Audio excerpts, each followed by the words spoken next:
helados? ¿No vieron el box anoche? ¿Nada? ¿Todo tranquilo? Excelente. Entonces, vamos mis hermanos, vamos a comenzar. Por favor, mis hermanos, bueno, primeramente yo quisiera empezar, mis hermanos, con este verso. Por favor, busque por favor en Mateo capítulo 7, verso número 21. Ahí es en donde vamos a dar inicio solamente como una referencia a la enseñanza de la palabra de Dios. Mateo capítulo número 7, verso número 21, por favor.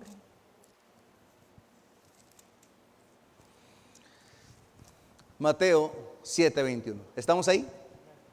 Dice: no todo el que me dice Señor, Señor, entrará en el reino de los cielos, sino el que hace la voluntad de mi Padre que está en los cielos. Muchos me dirán en aquel día: Señor, Señor, no profetizamos en tu nombre, y en tu nombre echamos fuera demonios, y en tu nombre hicimos muchos milagros. Y entonces les declararé: nunca os conocí, apartaos de mí, hacedores de maldad. Esa frase, nunca os conocí, será una sentencia, mis hermanos, dolorosa para muchas personas que pretendieron en su forma y en su fuerza tratar de acercarse a Dios. Tú sabes cuando tú conoces a alguien y cuando tú te identificas con tal persona. Hablemos de un creador de algo, hablemos de un hombre que hace arte con sus manos. Hablemos de una persona, mis hermanos, que sabe identificar su obra y su creación. Cuando usted hace algo con sus manos, usted lo puede identificar y usted puede decir: oye, esto yo lo puedo identificar porque yo sé que yo lo hice. Esto sí lo conozco, sé que es mi mano. Si es un pintor, dice: estos son mis trazos. Si es un escultor, dice: sí, esta es mi técnica.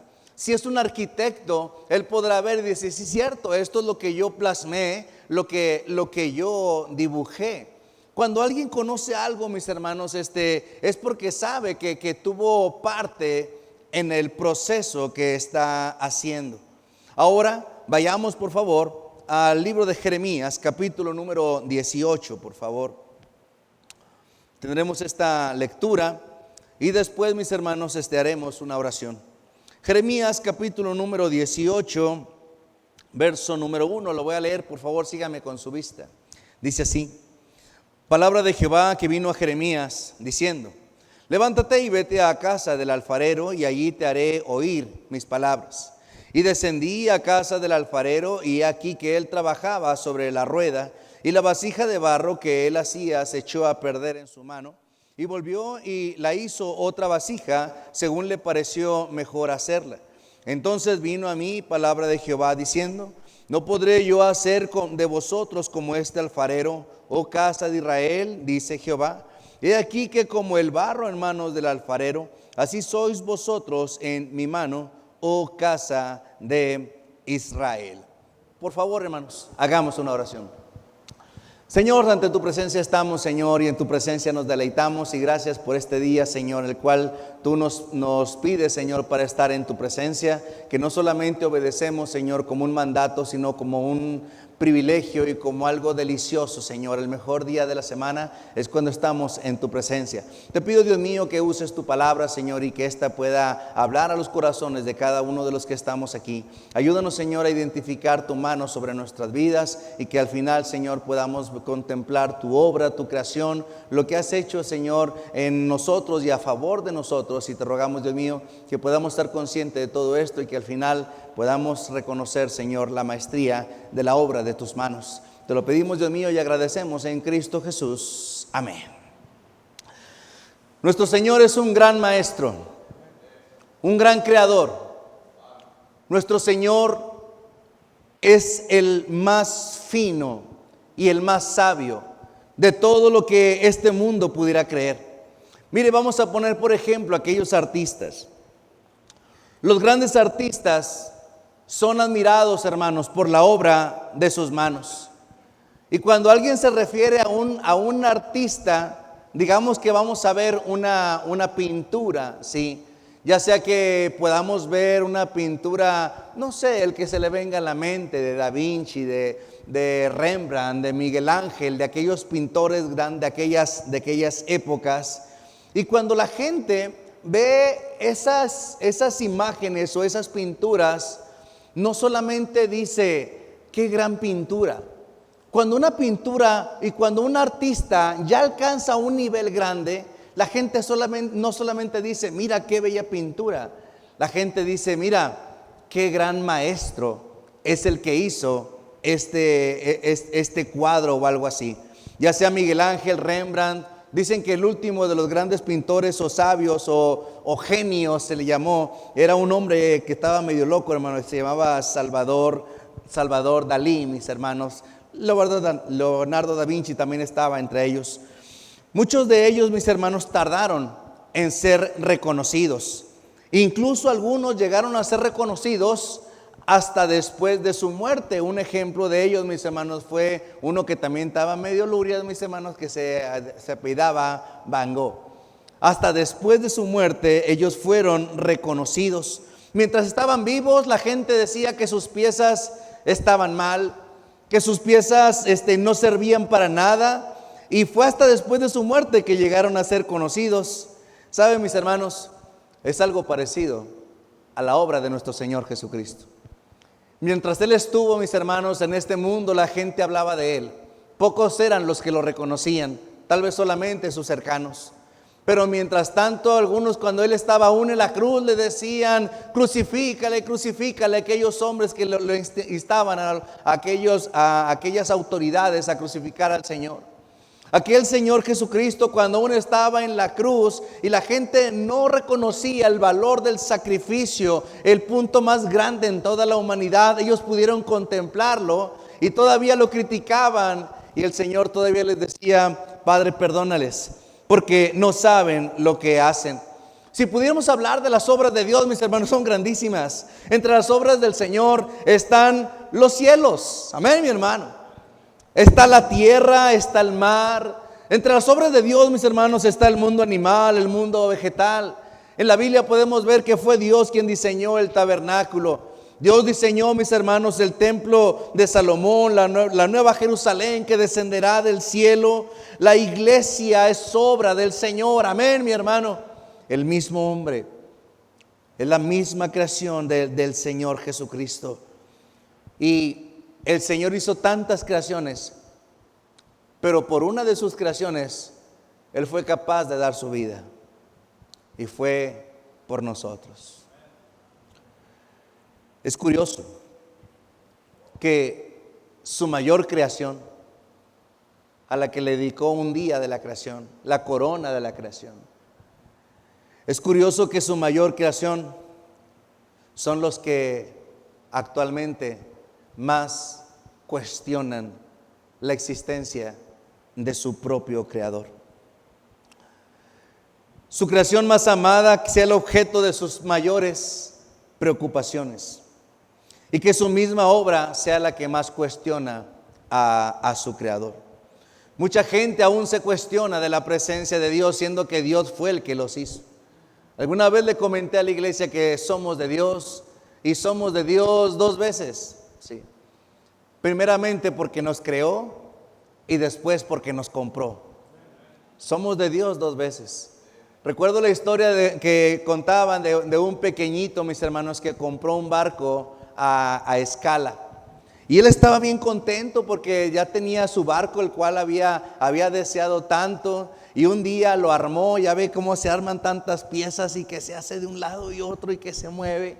Y hasta que lo pudo hacer, y un día de lluvia lo sacó a un pequeño riachuelo que había por ahí. Y entonces él pone su barco y él maravillado de que su barquito empezaba a flotar. Y él ponía su barco y él iba corriendo a la orilla del río viendo cómo su barco surcaba todo eso. Yo hice algo semejante, pero en la banqueta y con barquitos de papel, hermano. Pero bueno, él sí lo hizo profesionalmente.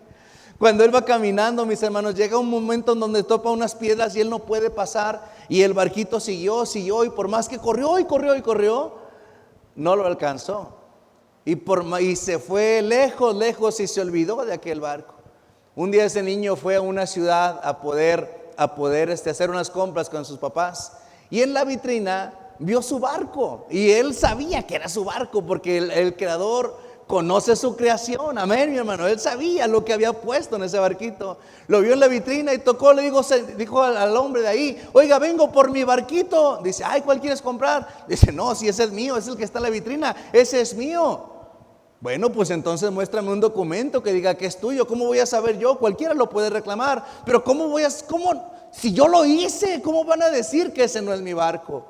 Pues lo siento, no te lo puedo dar, pero es mío, no te lo voy a dar. Al punto que el niño estaba tan enamorado de su barco y le dijo: pues entonces dígame cuál es el precio de ese barco. Le dio el precio y el niño se fue, juntó el dinero, trabajó, regresó y vio maravillado que ahí estaba todavía el barquito. Y luego llega y paga por el barquito. Se lo dan y él, bien emocionado, sale, y ahora él le dice al barquito: ahora eres mío 2 veces, porque te hice y porque te compré. ¿Sabía que así es con el Señor Jesucristo?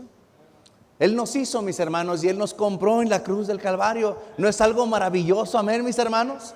Pero lo más impresionante y preocupante en muchos casos es que, a pesar de que somos de Dios 2 veces, mucha gente aún se cuestiona si Dios es real. Y será aquella cantaleta que hemos escuchado tantas veces: si Dios hizo todas las cosas, ¿por qué no detiene el mal en el mundo? ¿Por qué está pasando tanta corrupción? Si Dios es bueno, ¿por qué hay tanta guerra? ¿Por qué hay tanta hambre, tanta enfermedad y tantas pestes que están viniendo? Y podríamos contar de muchos tiempos atrás. Es difícil entender. ¿Sabe? Se dice que cada cabeza es un mundo. Amén, mis hermanos. Y me da risa que mucha gente pretende entender a Dios. Y un día me dijo un hermano: oye, hermano, es que no entiendo la mente de Dios. Le digo: hermano, no entiendes ni a tu esposa, ¿sí? ¿Y pretendes entender a Dios? No hay en tu mente todavía. A veces está enojada y llegas y no sabes cómo tratarla, y pretendes entender la mente de Dios, la mente del Creador que hizo todas las cosas. ¿Sabes? Que así es con las obras de arte, mis hermanos. Supongamos que aquí estuviera, ¿cuál le gusta? Una muy famosa, la Mona Lisa, ¿le gusta? Sí, que la hemos visto de tantas maneras. Supongamos que ahí está la Mona Lisa, y cuando la gente estudia las pinturas así grandes o muy famosas, cuando la está viendo, no está pensando solamente en el trazo o en la Mona Lisa. La persona está tratando de entender la mente del pintor. Y cuando está poniendo ahí y viendo esos círculos, que si se ríe, que si no se ríe, ¿qué estaba pensando aquel hombre cuando estaba pintando esos trazos? ¿Sí? Cuando ven aquella pintura de Van Gogh donde hay unos soles amarillos en medio de la noche, mis hermanos, que está bien raro porque, pero los ve y dice: ¿qué estaba pensando ese hombre cuando puso esto? Cuando ven las obras de estos hombres, mis hermanos, cuando ya son obras muy afamadas, no solamente se ponen a pensar en la pintura, ahora se están poniendo a pensar en la mente del que lo creó. Si volvemos a nuestra lectura en Jeremías capítulo número 18, dice en el verso número 2, ¿estamos ahí todos, hermanos? Jeremías 18:2 dice: levántate y vete a casa del alfarero, y allí te haré oír mis palabras. Y descendí a casa del alfarero, y aquí que él trabajaba sobre la rueda, y la vasija de barro que él hacía se echó a perder en su mano, y volvió y la hizo otra vasija según le pareció mejor hacerla. Mira, hermano, el Señor, como un gran maestro, Él tiene un propósito claramente definido. Cuando Dios concibió algo, hermano, en su mente, Él ya sabe. Él no agarra una masa y dice: pues a ver qué sale. ¿Se acuerda que así dijo Aarón? Pues a mí me dieron todos los materiales y lo que salió fue un becerro. No, mi hermano. Cuando Dios toma algo en sus manos, Él ya sabe lo que tiene planeado. Amén, mi hermano. Imagina, hermano, el alfarero con un rostro de ilusión y esperanza al saber lo que va a hacer con ese pedazo de barro que está en sus manos. Él tiene un propósito definido para cada uno de nosotros. Hermano, si Dios está trabajando en tu vida es porque Él tiene un propósito. Él sabe por qué aprieta cuando tiene que apretar. Él sabe por qué aplana cuando tiene que aplanar. Él sabe al punto final al que Él quiere llegar. Dios te tomó y desde que te toma en tu vida, Dios está concibiendo, hermano, una obra maravillosa como algo o como alguien que puede serle a Dios muy útil para sus propósitos. Para muchos no valemos nada. Para muchos, mis hermanos, solamente somos un cero a la izquierda. Para muchos, mis hermanos, no representamos en sí nada. Pero para Dios, Dios fue capaz de dejar a su Hijo en la cruz del Calvario. Cuando el Señor dijo, Elí, Elí, lama sabactani, Dios mío, ¿por qué me has desamparado? Realmente el Padre lo había desamparado, porque el Padre Santo no podía tener contacto con el pecado y fue capaz de dejar a su Hijo por la creación de barro en la cual iba a trabajar en ti y en mí. ¿Qué tanto vale algo? ¿Qué valor tiene una pieza? El valor está en base a lo que se paga por él, claro está. El valor de tu vida es maravilloso. Cuando tú crees que no le importas a nadie, tú vales la sangre de Cristo. ¿Te das cuenta de eso? ¿Qué precio le darías? Imagínate que se subastara una media gota, una gota de la cruz, de la sangre que Cristo derramó en la cruz del Calvario. ¿Qué precio le daría a este mundo? Hermano, sería exorbitante. De esa misma manera, ¿sabes qué? Ese es el precio de tu vida. Porque para Dios vales mucho y Él fue capaz de dar su sangre en la cruz. El Señor trabaja en tu vida y el Señor, mis hermanos, pone manos sobre nosotros. ¿Cuál es el taller del alfarero? Porque dice aquí en el verso 2, vete a la casa del alfarero. La casa del alfarero es el taller del alfarero y de la misma manera es la sala de exposición. El taller del alfarero es la misma iglesia. Amén, mi hermano. Cuando llegamos aquí es cuando Dios va a empezar a trabajar sobre tu vida y esta misma será también la sala de exposición. Dios te hizo, mis hermanos, para trabajarte aquí en la iglesia, para exponerte en la iglesia y después llevarte a una vitrina mucho más especial, que es allá en el cielo, en su presencia. El Señor dijo que un día estaríamos con Él. Amén, mi hermano. En cualquier otro trabajo, en cualquier otra disciplina, podrás desarrollarte, pero el mayor punto en el cual debiéramos desarrollarnos o el mejor lugar es en la misma iglesia. Yo sé que tú tienes tu trabajo, tú sé que tienes tus aficiones, tú sé que tienes tus hobbies y sea cual sea el oficio o la carrera profesionista en la cual te desarrollas, qué bueno. Pero sabes, Dios no te creó solamente para eso. Dios no tiene una mente tan limitada como la de nosotros. Si nuestro único objetivo en la vida, mis hermanos, fuera ser abogado, ingeniero, carpintero o no sé, hermano, o un mecánico, algo así. Si eso fuera el único oficio en tu vida, qué triste sería, porque ahorita mismo estarías en tu pleno potencial y ya no habría nada más a lo cual tú podrías aspirar. Pero mi hermano, Dios tiene un propósito más grande. Dios tiene un propósito más alto, más sublime, mis hermanos, para algo que está reservado en su presencia en el cielo y hasta allá repercuten todas las obras de nuestro Señor. Si Dios hizo tu vida, entonces tienes que preguntarle a Él hacia dónde tienes que moverte. Si Dios te formó y te trazó en cierta manera, entonces debes de ir ante su presencia para ver si tu vida y tus acciones concuerdan con el propósito con el cual Dios está trazando tu vida. Hermano, nuestra visión de la vida debe de ser en base a la palabra de Dios. Recuerdo una historia que un día le preguntaron a un hombre que era zapatero. Y ese hombre se dedicaba a eso. Y un día le preguntaron, oiga, ¿usted a qué se dedica? Dice, yo me dedico a ganar almas. Dice, ¿Ese es un trabajo? Sí, eso es mi trabajo. Yo me dedico a ganar almas y para ganarme la vida, pues remiendo zapatos. ¿Te das cuenta cómo lo está viendo al revés de nosotros? No, pues yo soy licenciado, yo soy ingeniero, yo tengo mi negocio, yo soy mecánico, yo soy soldador, tal. Y a veces voy a la iglesia. No, este hombre dijo, yo gano almas, ese es mi trabajo principal, porque eso es a lo que Dios nos dejó, amén, mi hermano. Y para ganarme la vida, ahora sí, ahí sí, remiendo zapatos. Esto te habla de una persona que ya vive en una esfera más alta. Esto te habla de una persona que ha comprendido el propósito de Dios en su vida, porque lo ha hecho, en base a qué propósitos tiene en su vida. Es una persona que tiene sueños e ilusiones más allá de lo que tú te pudieras imaginar, y que no se contenta remendando zapatos o remendando su trabajo, sino que su contentamiento, su felicidad la encuentra con el propósito con el que fue creado, y ese es servir a nuestro Señor Jesucristo, hermanos.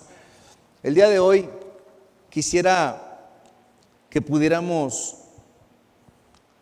observar algunos elementos en base a los cuales Dios puede tratar en nuestras vidas. Y vamos a ver, mis hermanos, los elementos que usa el alfarero para poder trabajar.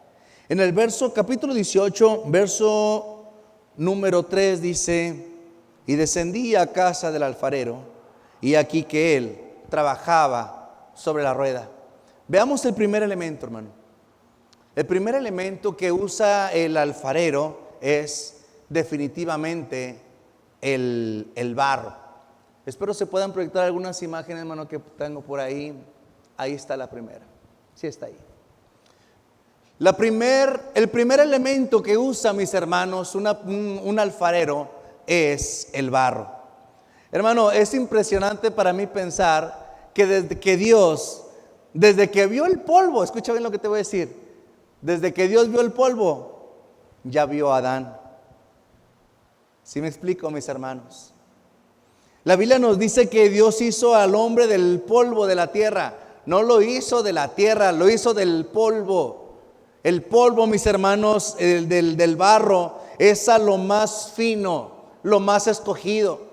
No se fue, mis hermanos, hizo un pozo ahí en el rancho. Bueno, yo voy a usar esta tierra, aunque está medio feita y con piedritas, pero no, con esta. No, hermano, un alfarero, hermano, tiene que buscar por muchos lugares hasta encontrar el barro que debe de ser el adecuado con el cual él va a trabajar. ¿Sabes? Se dice que el barro es el material más noble del mundo, porque tú lo puedes hacer como tú quieras. Lo puedes tirar, quebrar, lo puedes moler, lo puedes volver a hacer otra pieza. Mi padre, mis hermanos, que ya está en la presencia del Señor, él trabajó por más de 15 años en Cementos Mexicanos, en Cemex, y él, en sus pláticas que les daban, a él le decían eso, que el cemento es un derivado del barro, y el barro era el elemento más noble de la tierra. Veamos, mis hermanos, el cemento, por ejemplo. Aquí, mis hermanos, en este lugar hay muchas cosas de cemento. Usted no fue y buscó un lugar, oye, ando buscando una columna por ahí, a ver dónde está, que tenga forma de columna. No, usted la vació y usted le dio la forma. Hermanos, si el barro somos nosotros, entonces así como el barro es el elemento más noble de la tierra, usted y yo debiéramos de ser el elemento más noble en las manos de nuestro Señor Jesucristo. Amén, mi hermano. Debiésemos dejarnos moldear por la mano de nuestro Señor Jesucristo. Mis hermanos, Dios no te hizo de piedra para que andes todo rebelde. Dios no te hizo de madera para que andes como Pinocho de mentiroso, mi hermano.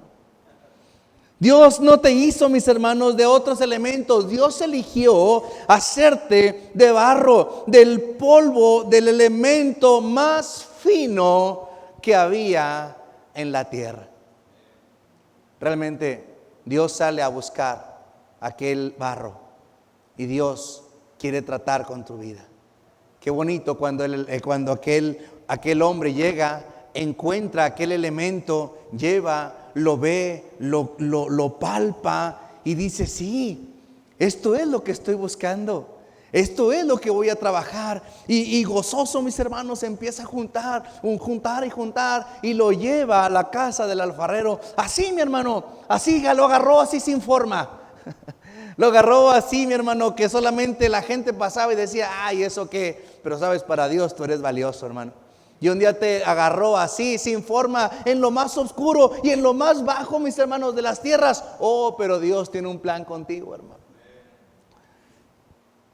El primer elemento que usa un alfarero es el barro. Vamos con el segundo, mis hermanos. El segundo es el agua. El barro no se podría trabajar solamente con las manos, darle forma así como si fuera algo así, hermano. Hasta para las tortillas le tiene que echar usted agüita, ¿verdad que sí? Hermanos, Dios usa el agua. ¿Qué representa el agua en las manos del alfarero? El agua representa, mis hermanos, la palabra de Dios. Mire, sin perder ahí Jeremías, vayamos a Primera de Pedro, capítulo 1, verso número 23. Búscalo ahí por favor en sus Biblias. No pierda por favor Jeremías 18. Y vayamos a Primera de Pedro, capítulo número 1, verso 23. Dice así: siendo renacidos, no de simiente corruptible, sino, ¿qué simiente, mi hermano? Incorruptible. Por la palabra de Dios, que vive y permanece para siempre. ¿Qué es lo que usa Dios para hacer renacer nuestra vida? Mis hermanos, aquí dice la Biblia que Dios usa la palabra de Dios. Por la palabra de Dios que vive y permanece para siempre. ¿Qué es lo que hace la palabra de Dios? La palabra de Dios, mis hermanos, es la que nos hace renacer. Amén, mi hermano. Un día le explicaba yo a la iglesia esto, mis hermanos, y les decía, no se trata de creer en Dios. Y escuche bien, por favor, escúchame bien, porque a veces digo cosas que luego la gente entiende mal. ¿Cómo puedo ser salvo? ¿Creyendo en Dios? Le digo, no. Todos creen en Dios. Hasta los demonios creen en Dios. Ser salvo no se trata de creer en Dios. Ser salvo se trata de creerle a Dios, hermano. Muchos creen en Dios, pero no le creen en su palabra. Así me estoy explicando, hermano. Pero cuando a mí me exponen la palabra y cuando yo veo que todos somos pecadores, cuando yo veo que Dios dio su vida por nosotros y que ahora necesito de Él y yo creo, le creo a su palabra, entonces Dios ejerce en mí, mi hermano, esa limpieza espiritual a través de su palabra. Soy salvo porque le creí a la palabra de Dios, que es la que vive y permanece para siempre. Amén, mi hermano. Aquel barro que fue tomado, mis hermanos, se le empieza a aplicar el agua para que vaya moldeando su vida. Hermano, Dios quiere usar su palabra en tu vida. Vayamos al libro de Isaías, por favor, capítulo 55. Por favor, acompáñenme en sus Biblias. Isaías está cerca ahí de Jeremías, un poquito antes. Isaías, capítulo 55, verso número 1, mis hermanos. Isaías, capítulo 55, verso número 1. Dice ahí: a todos los sedientos, venid a las aguas. Y los que no tienen dinero, venid, comprad y comed. Venid, comprad sin dinero, sin precio, vino y leche. El agua hace renacer, pero también, mi hermano, el agua sacia. El agua, mis hermanos, quita lo reseco de la vida. ¿Ha visto que hay cristianos muy resecos, hermano? ¿Sí? Tienen la cara ya así. Hay que echarles agüita de la palabra de Dios, hermano, ¿sí? Y ya cuando después algunos entramos así a la iglesia, mis hermanos, por cierto, vi algunos así, no se cree, entran así con cara. ¿A qué venimos? A que Dios con su palabra toque nuestra vida. Amén, mis hermanos. ¿Cómo? ¿Sabe qué es lo que hace el alfarero, hermano? Es algo bien bonito. Está el barro, el alfarero echa el agua, pero ¿sabe cómo la echa? No la echa directo, hermano. El alfarero pone su mano arriba del barro, ¿sí? Moja su mano y de su mano escurre el agua. Después la empieza a amasar. Y ya cuando está ahí, cuando ya va a empezar a trabajar, nuevamente moja sus manos en el agua y entonces empieza a darle forma. ¿Con qué tocó Dios al barro si no es con su palabra?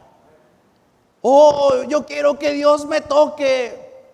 Ahí está la palabra de Dios. Amén, mis hermanos. Es que yo quiero tener un encuentro con Cristo. Dios te toca a través de su palabra. Amén. No, es que yo quiero que sea algo más personal. ¿Qué puede ser más personal que toda la mente de Cristo? La Biblia nos dice así, que tenemos la mente de Cristo en la palabra de Dios. Amén, mi hermano. Es que yo quisiera algo más sobrenatural. ¿Sabes? No estás buscando a Dios, estás buscando experiencias, y Dios no te va a tocar así. Cuando Dios nos toca es cuando nosotros nos vamos a la palabra y dejemos que la palabra toque nuestras vidas. Amén, mi hermano. Tenemos barro, tenemos agua, y qué bueno, hermano. El alfarero ya la moldeó, ya la hizo, hermano, y ya está bien blandita en su mano. Muchos de nosotros así estamos. Dios nos ha tocado, pero todavía no nos da forma. Nada más somos una masa ahí, así nomás, hermano. Ahora sí vamos a darle forma. Vamos al siguiente elemento, por favor. El tercer elemento, que viene siendo, mis hermanos, la rueda. Por favor, pónmelo por ahí, mi hermano, por favor. El tercer elemento, la rueda. Si volvemos a Jeremías, mis hermanos, capítulo 18, dice así, el verso 3. Jeremías 18:3. ¿Lo puede leer conmigo, hermano, por favor? Todos juntos, dice: y descendí a casa del alfarero, y aquí que él trabajaba sobre la rueda. La rueda. Ahorita, mis hermanos, los alfareros en la actualidad solamente prenden el switch y aquella cosa empieza a jalar. Pero en aquel tiempo no. En aquel tiempo el alfarero trabajaba, ya sea de preferencia sentado, y mientras estaba dándole acá forma con el pie, le estaba dando vuelta.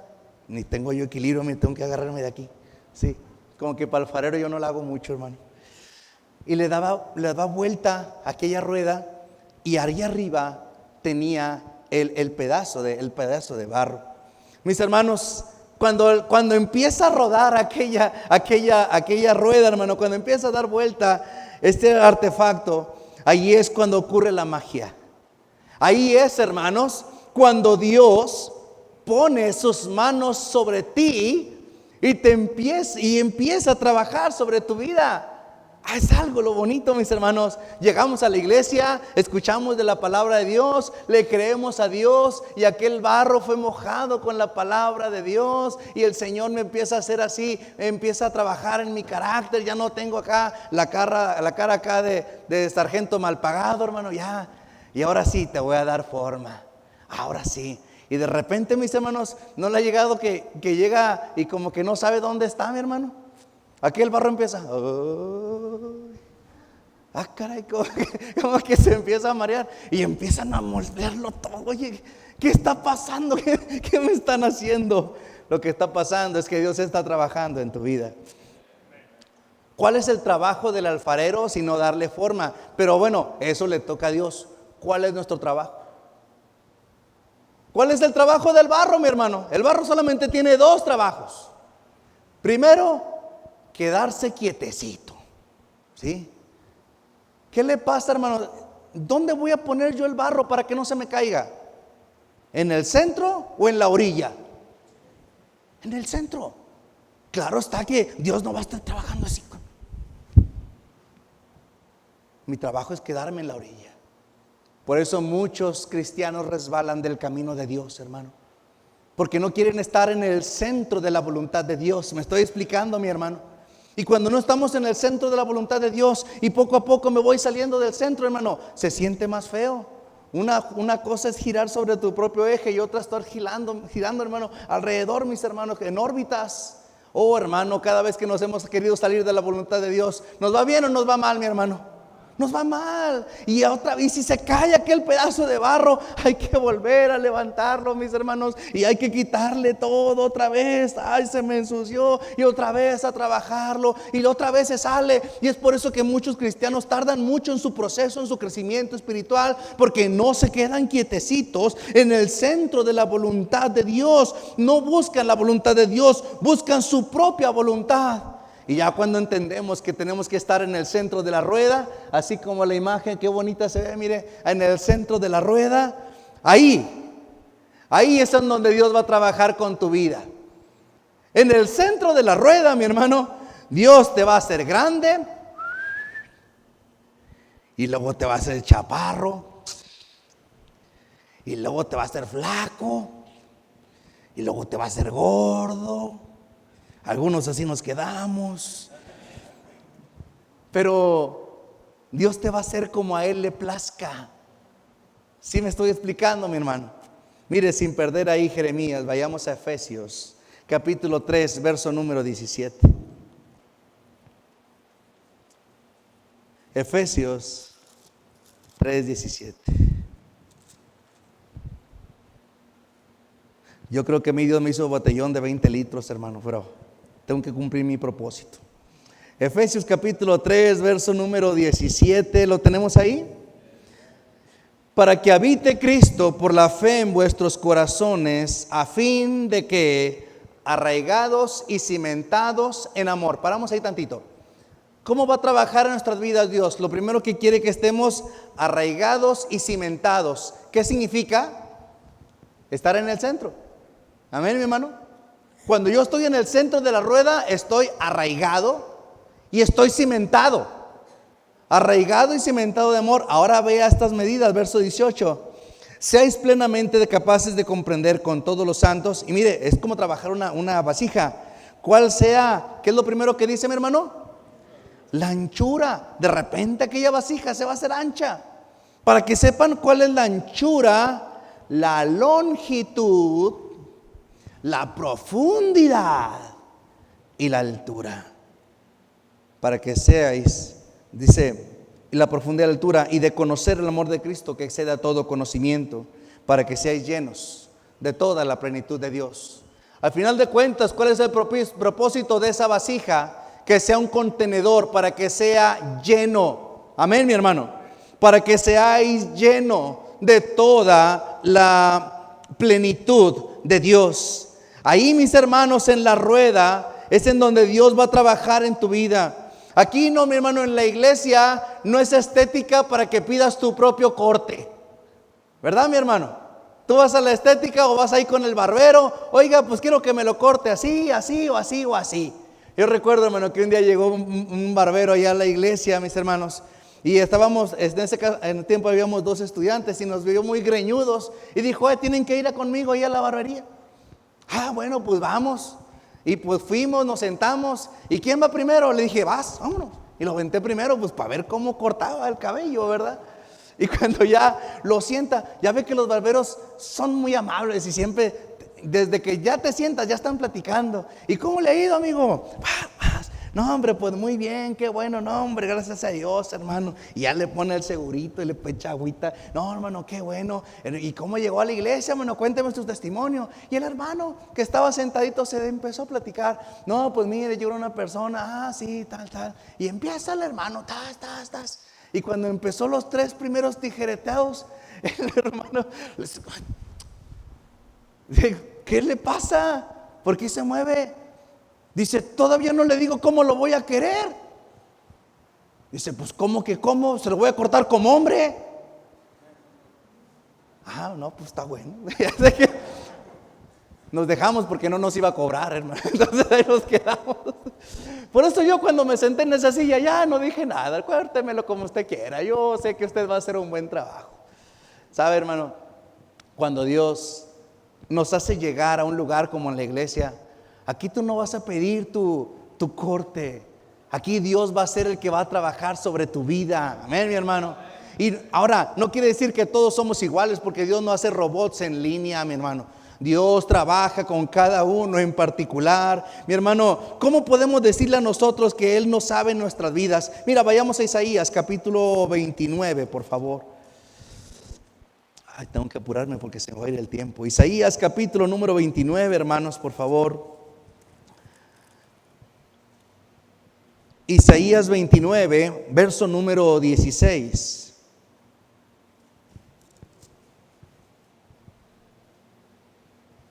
¿Estamos ahí, hermanos? Vuestra perversidad ciertamente será reputada como el ¿qué, mi hermano? El barro del alfarero. Y vea lo que dice, hermano. Esto es muy interesante y hasta gracioso. Dice, ¿Acaso la obra dirá a su creador, ¿no me hizo? Dirá la vasija a aquel que la ha formado, que dice, no entendió. Como diciéndole el barro al alfarero, oye, no entendiste lo que yo quería. Yo no quería así. El alfarero dice, ¿cómo vas a decir tú qué quieres ser? Yo soy el alfarero, yo soy el que te está transformando. Tú eres barro, tú no sabes para qué es el propósito. Y mira, mi hermano, cuando nos ponemos en las manos del Señor, el Señor realmente sabe lo que quiere hacer en tu vida. Amén, mi hermano. Y de repente, hermano, te sientes así más alto y de repente crees que ya está y de repente Dios te humilla con su mano y te va bajando y te va bajando y te va bajando y luego te sientes gordo, lleno de Dios y luego te sientes flaco hasta que Dios llegue al propósito que quiere. ¿Qué te queda? ¿Qué tenemos que hacer en la rueda? Quedarnos en el centro. Amén, mi hermano. Que el alfarero haga su trabajo. Dejarnos en la voluntad de Dios, abandonarnos en sus manos y dejar que Él haga el trabajo. Recuerda, Dios es el gran maestro. ¿Qué tengo que hacer? Nada más déjalo trabajar. Amén, mi hermano. Déjelo trabajar. Vamos con el siguiente elemento, por favor. El siguiente elemento que usa, mis hermanos, el alfarero es el hilo. ¿Sí? El hilo. Ahorita llega la imagen. ¿Cómo que un hilo, mi hermano? El alfarero, ya cuando le dio la imagen a lo que él quería llegar, usa un hilo, así como nosotros usamos, mis hermanos, nuestro hilo dental, ¿sí? Lo enreda y entonces con ese hilo, ya que paró todo lo mareado, mi hermano, entonces con ese hilo recorta aquella obra que él está haciendo. Mire, lo podemos ver ahí.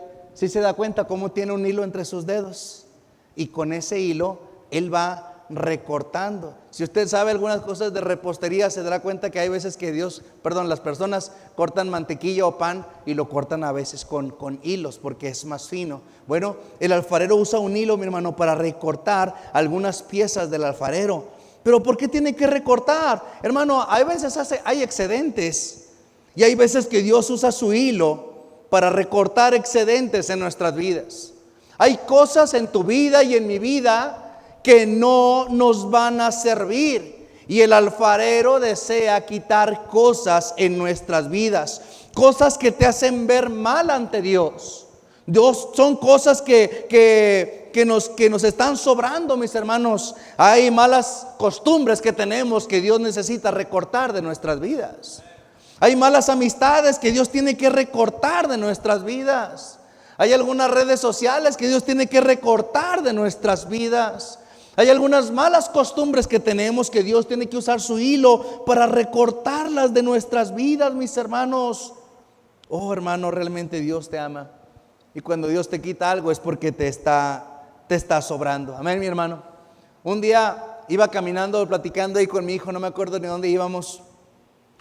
Y mi hijo me dijo una frase que dije, caray, ¿de dónde se la sacó? Me sorprendió, hermano, pero me dijo algo.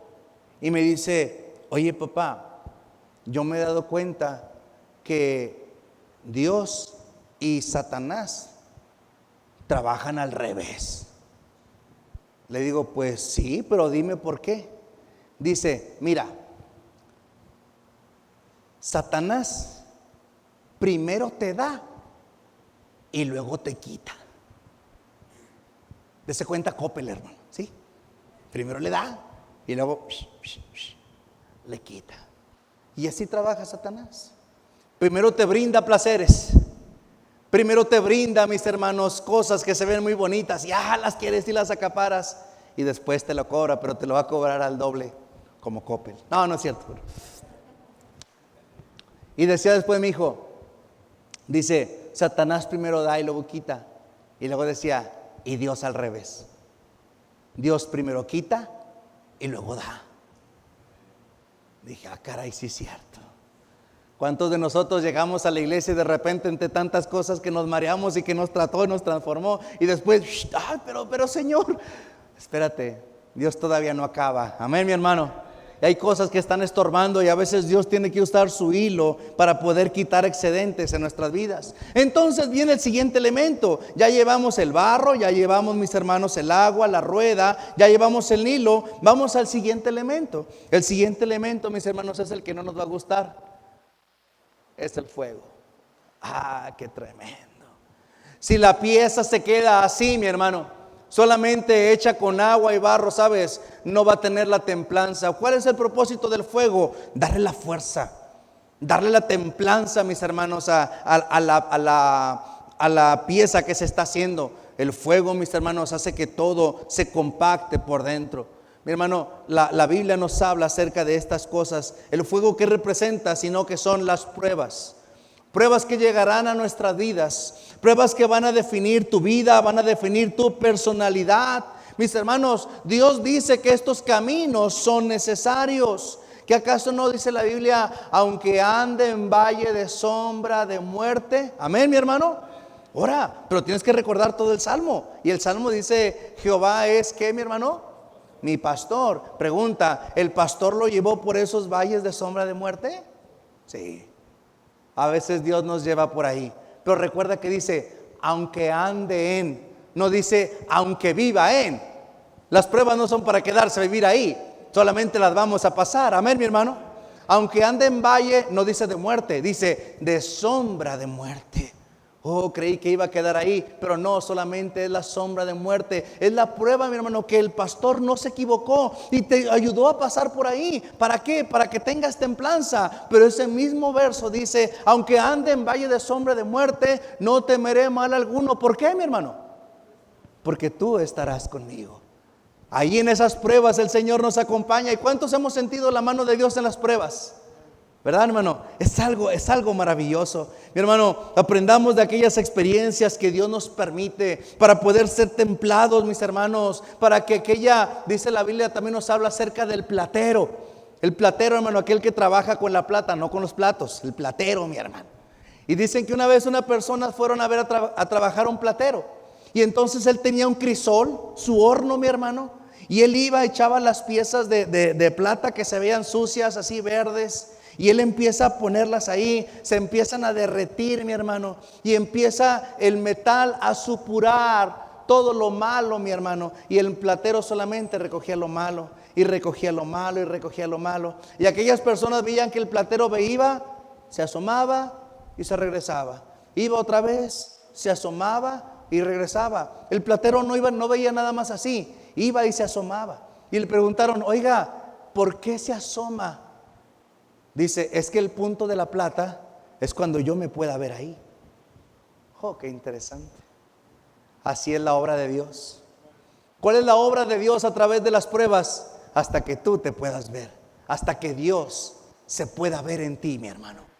Hasta que Dios pueda ser reflejado en tu vida. Y entonces, hermano, entendemos que grande es el maestro. Esas pruebas también son necesarias. Y vamos con el último. Este es bien rápido, mi hermano. El último elemento es la pintura. Si tú ya pasaste por aquel molde, si ya pasaste por todas las vueltas y las mareadas que nos dio mi hermano en la rueda, si ya pasaste por el proceso del hilo, mi hermano, y te recortó ciertas cosas, y después Dios ya te pasó por el fuego de la prueba, ya casi acabaste. Si ya viste que Dios te ha formado y te ha templado, entonces te quiero hacer una invitación. Hermano, no te quedes como una pieza rústica. Deja que ahora Dios te pinte y te decore. Amén, mis hermanos. Deja que Dios con su mano maestra te dé el toque final para que Él te pueda limpiar, para que Él te pueda exhibir, para que en todo adornes la doctrina que estará dentro de tu vida. Sale, hermano, entonces del mundo y deja que Dios te exhiba, deja que Dios te pinte, hermano, deja que Dios obre en tu vida y que te muestre como una pieza acabada, hecha, para que la gente que apenas está siendo levantada del polvo y que diga, oh Señor, ¿qué vas a hacer conmigo? Y de repente va a pasar al lado de aquel cristiano que ya está pintadito y exhibido, y luego él ve su realidad y dice, yo quiero eso. Amén, mi hermano. A veces la gente dice, los cristianos, esos tienen un no sé qué, que no sé cómo, que no sé cuándo, pero yo quiero eso. Oh, hermano, qué bonito es ver cuando Dios trabaja en alguien. Y cuando Dios te trabaja, ahora sí que sigue llenarse de Dios. Él es el gran maestro. Nadie te puede adornar como Él te puede adornar. Si somos formados y hechos, mis hermanos, es para aquellas buenas obras en las cuales Dios quiere mostrar a nuestra vida. No vaya a ser, mis hermanos, que con el dolor de su corazón, si esa pieza no agarró la forma y la manera que el maestro quería, entonces esa pieza tenga que ser otra vez azotada, golpeada, al punto de llegar otra vez hasta el polvo, y volvemos a empezar con el toque de la palabra de Dios. Si Dios ya ha trabajado en tu vida, hermano, si Dios ya te sacó de la prueba del fuego, entonces deja que Dios te sacuda. Amén, mi hermano. Deja que Dios te limpie, deja que Dios te pinte, deja que Dios te exhibe, y llénate de Dios y quédate ahí. No te quedes tirado como el barro, no te quedes a medias. Y yo por último solamente te invito a preguntar, ¿en qué proceso del barro estás ahorita? Alguno va a decir, no, hermano, a mí todavía ni me levantan.